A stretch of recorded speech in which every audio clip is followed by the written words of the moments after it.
Welcome to Tech in the Right Direction, the podcast.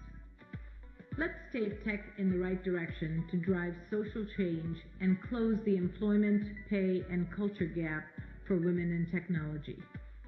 This podcast is focused on helping turn ideas into action to create opportunities for women to advance in the dynamic technology industry. I hope this podcast will inspire and motivate you to encourage more women and girls to seek or grow a career as a woman in technology. Stories about the journey of amazing women in this tech field starts right now. This week, I'll be speaking with Angela Spang. Angela was Entrepreneur of the Year for First Woman in 2017. She is a founder, business owner, and constant innovator. Angela is the chairman of the World Academy of Medical Sciences Training and Education Board and a registered design owner with UK IPO for several designs. She's an internationally minded people leader with a strategic and entrepreneurial business mind and has excellent proven communications and leadership skills. She also has exceptional talent for building and developing people. Angela likes continuous improvement, innovation, and startups. She also loves helping young people find their strengths. Welcome to the show, Angela. I'm so excited to have you on this show. Thank you, Jennifer. The pleasure is all mine. Great. Let's get started.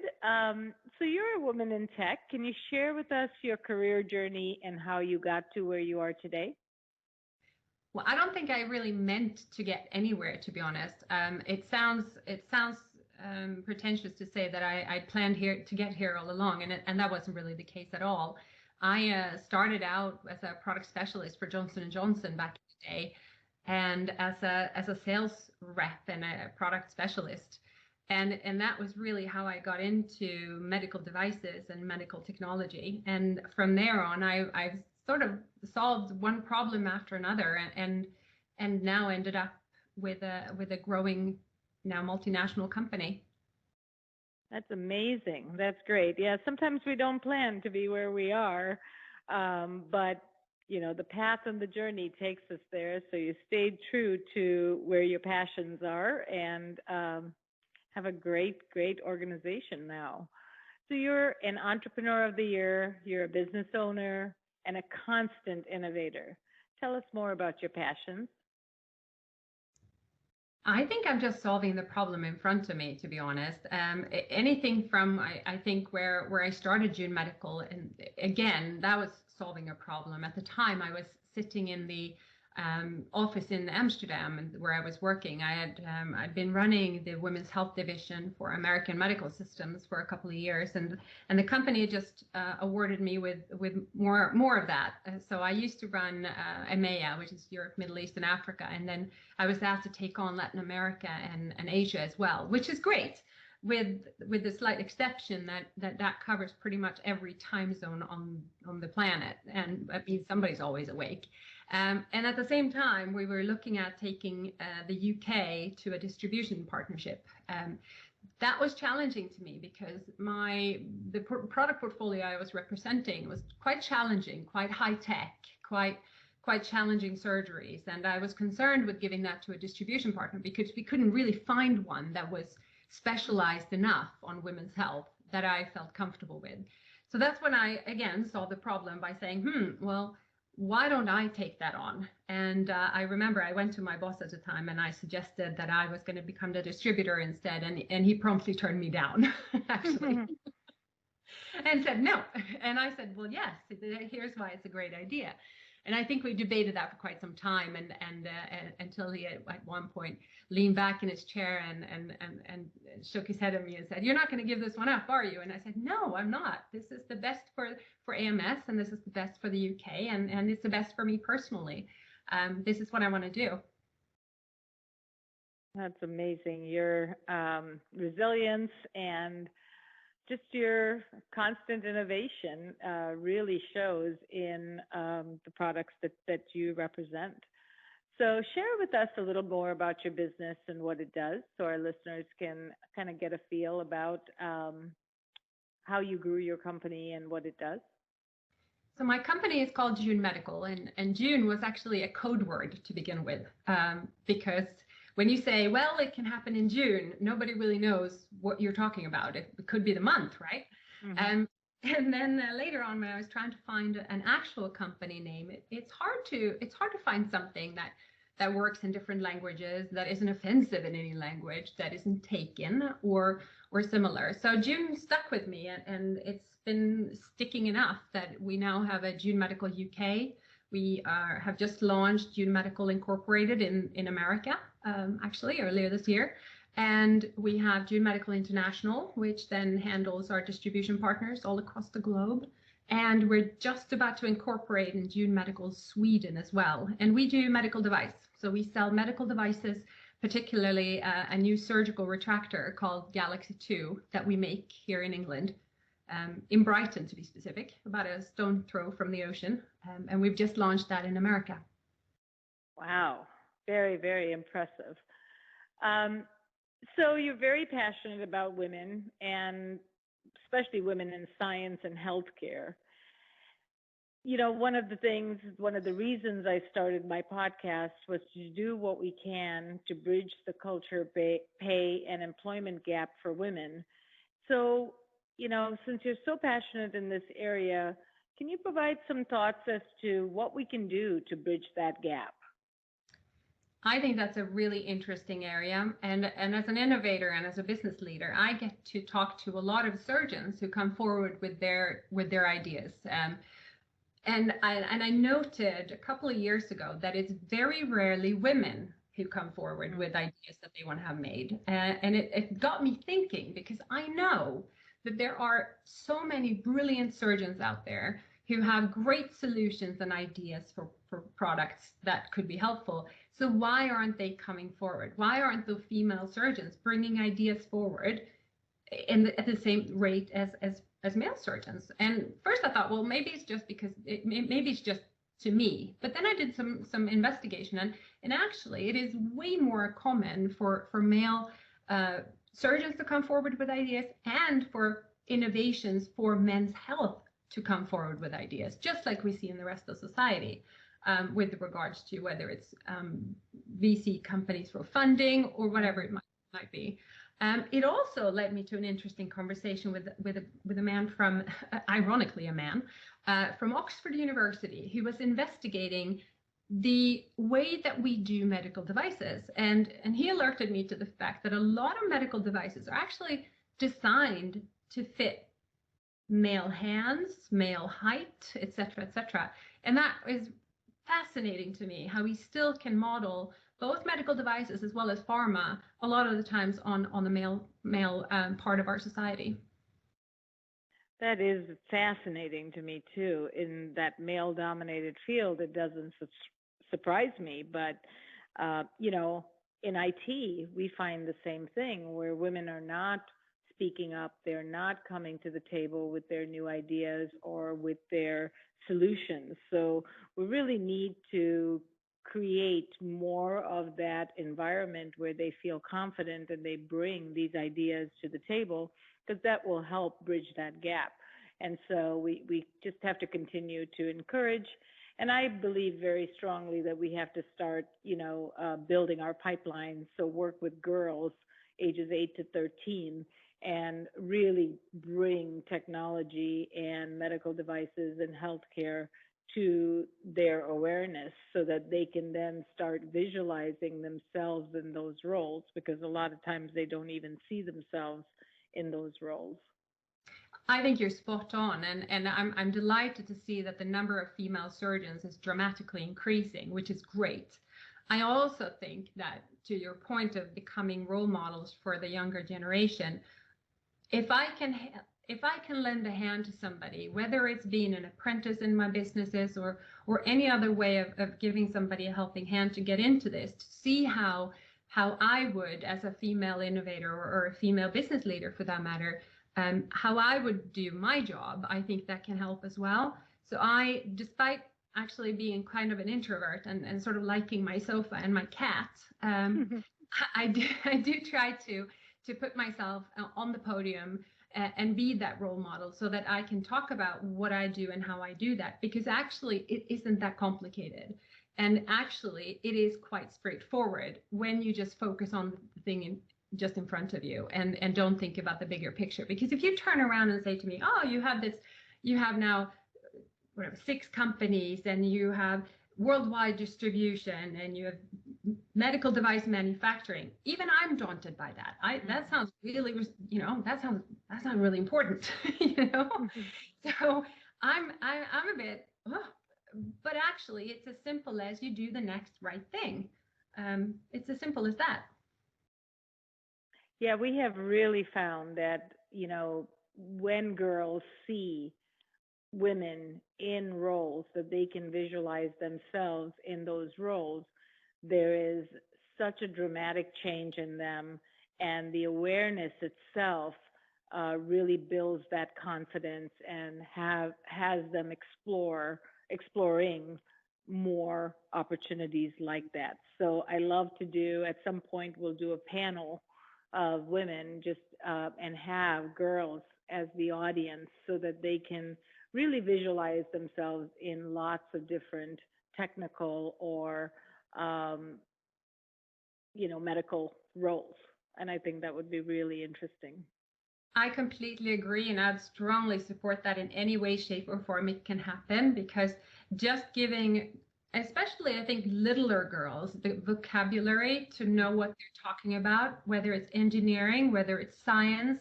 I remember when Frozen came out, and they were sitting there talking about all these things about Frozen, and I thought to myself, that's fantastic. But they were debating at the time how to spell princess.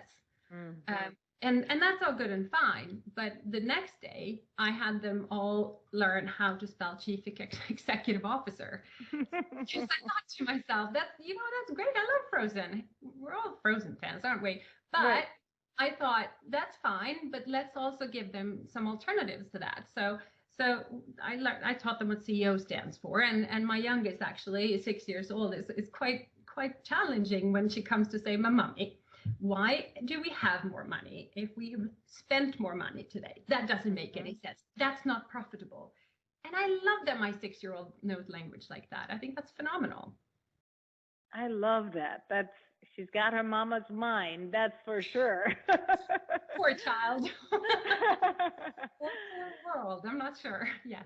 Well, I love that you have. It's good for them, because they just have a different view on the fact that who's the boss, and for them the boss is usually a woman. And I love the fact that there are so many women who have gone so far in making sure that little girls grow up and understand that there is not necessarily a certain role with a certain gender, and I'm so eternally grateful for that, because that's something I don't have to do for my kids. And if we now can take the next step in gender equality all the way through, then I think we've all done a good job.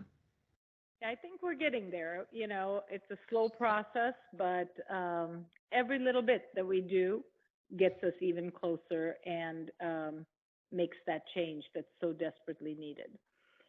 So as I talk to you, I realize you've got such a great innovative mind, as well as you're passionate about growing businesses and being a solution to a problem. So tell me when that sparked, and when did you know that that's what you love to do? Oh, that's a great question. I don't actually know the answer to that. I come from a family where both my mom and my dad were entrepreneurs, and they were both very hands-on and very practical.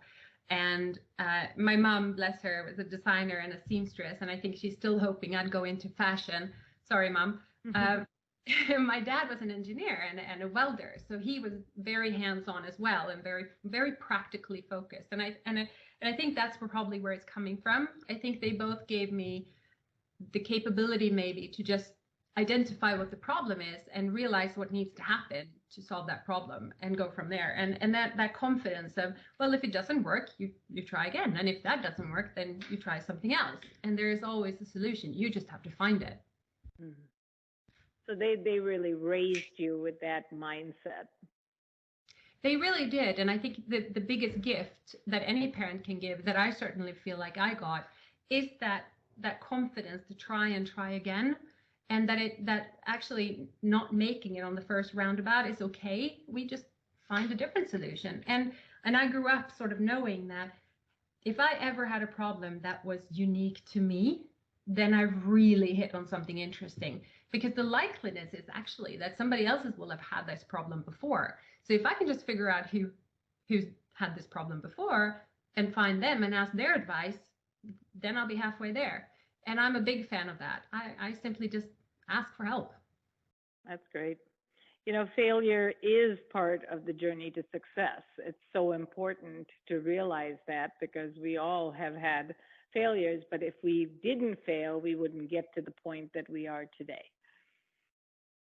Absolutely true. And certainly when it comes to medical devices, that is very relevant, because you should see a picture of my desk on a day when I'm trying to figure out a new design. And I did a new accessory for the Galaxy retractor last week, and my desk was literally filled with 20 failed versions, with the outcome of having one good one. So again, it's the essence of making mistakes. Early stages of product design, I use tape a lot. Tape is my friend.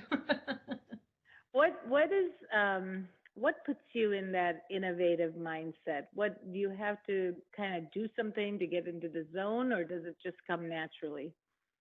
It's usually when I see something that isn't smooth, and I get the sense that this can be better.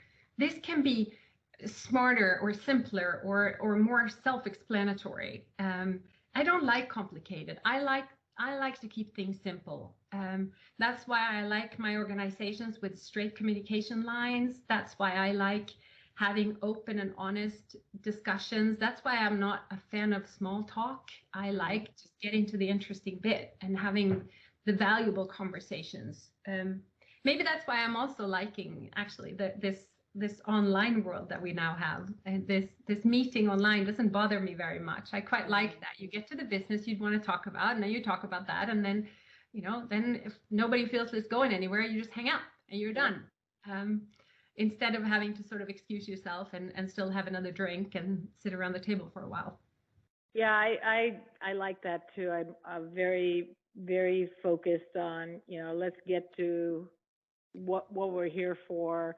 And the small talk is great. You have to build a rapport, but it is so important that, we are concise and to the point. And I think this virtual environment really gives us that, because the meetings are shorter and you have to be concise and get things done in a shorter period of time.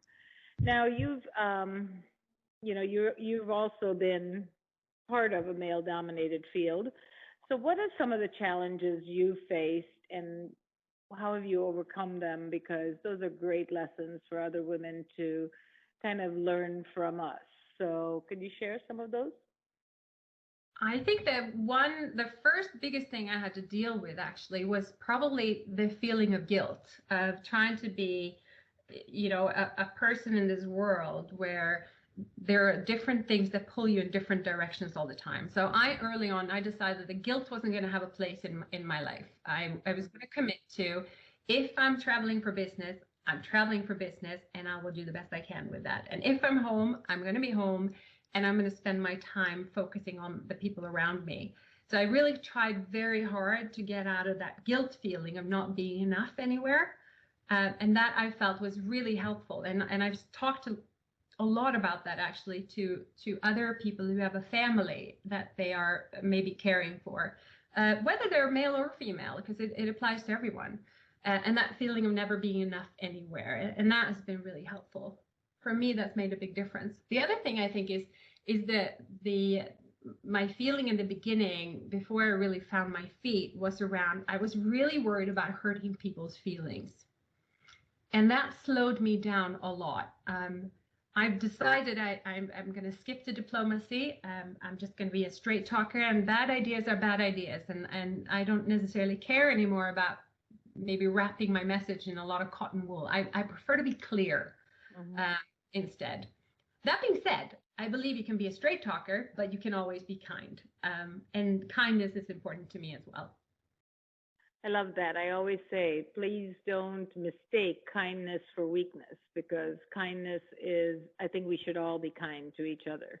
But when you're strong, when you're confident, exactly what you said. You say it like it is. It's direct. There's no question in anybody's mind what you meant, and it's just such a better way of communicating. So that's great to share those challenges, and you've done a great job in overcoming them. So in closing, what advice would you give to a woman that's considering a new career in anything that's technology, healthcare, sciences? What are some of the things that, over time you've learned that you could give some advice so that they can kind of start to think that way and not be afraid? I think the absolute biggest part for me is know your stuff. Pick your area and then dig in. Be the expert on what it is that you want to learn, and don't be afraid of asking people. Don't be afraid to ask for help. Like I said, nobody can be the expert on everything. Nobody can be the expert on, in my case, running a company, there is legal, there is regulatory, there's HR, there's sales, there's marketing, there's operations. There's no way you can be the expert on everything. So know your area, figure out which one is your strength, and then focus on that one.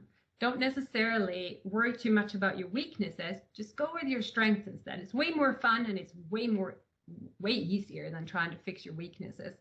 And I think the other thing for me is, and this applies to anyone actually, just pay it forward. Help others if you can, because it doesn't cost you a thing. And doing that, you never know who's going to be there for you in the future. It might be somebody who you helped, or somebody else who just pays it forward as well. And if we can continue just to reach out, to just pull each other up a little bit, we're going to be much better for it. Great advice. Great advice. I think paying it forward, lifting each other up, I think those are so important for us women, to always have each other's back so that we can grow together. We don't ever have to compete in a situation where we feel that, somebody is not going to be kind to me or is not going to help me. So that's great advice. Well, Angela, this was such a pleasure. In closing, again, can you share with how our listeners can get a hold of you? I have a website, angelaspang.com, where we try to collate the bits and pieces that I do. And anybody is more than welcome to follow me on Twitter on Angela Spang. I like Twitter. It's nice and short. I usually run out of words after a while, so Twitter suits me perfectly. That's awesome. And we will put that information also in the description of the episode. Thank you again, and it was such a pleasure talking to you. The pleasure is all mine. Thank you so much for having me, and thank you so much for the work that you do. It helps people everywhere, and that's all anybody could ever aim for, so well done. Thank you. Thank you for listening to Tech in the Right Direction. Please take a minute to subscribe or follow so that you never miss an episode. Also, don't forget to like, share, and comment. Thank you. See you next week.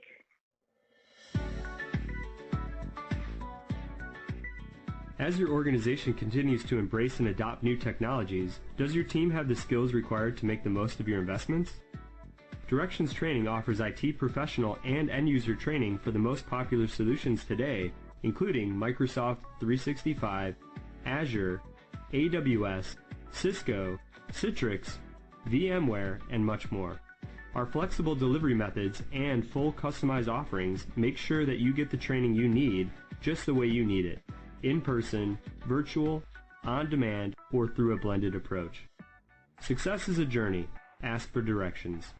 Visit us at www.directionstraining.com for more information today.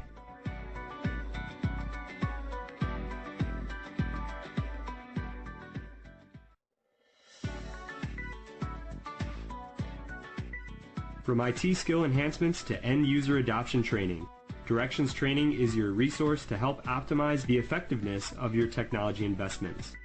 Over 500,000 students have taken advantage of our wide selection of technology and business training solutions covering the most popular applications today, such as Microsoft 365, Azure, Windows 10, and more.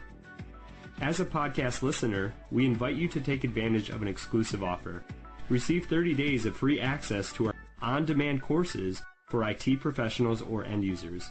Visit us at www.directionstraining.com/podcast to claim this offer today. Hurry, this offer is only available for a limited time. Success is a journey. Ask for directions.